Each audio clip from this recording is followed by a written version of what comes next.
For you guys and girls that don't know much about TIG welding, if you're starting to learn how to TIG weld, when you order a TIG rig, it's just gonna come with this, just your rig and hose. You have to have this, which is a power block, so you can hook your stinger to give it power. That will give power to the TIG rig. And you're gonna need parts. This is a gas lens, a cup, collet. Of course, you're gonna need tungsten, and a rooster tail or a button, whatever you like to put on there.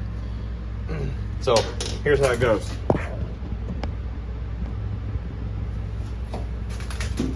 Put your gas lens on first. Screw it in. Then you can put your cup on. Goes on top of that. Collet goes in the back. And you put your tungsten in.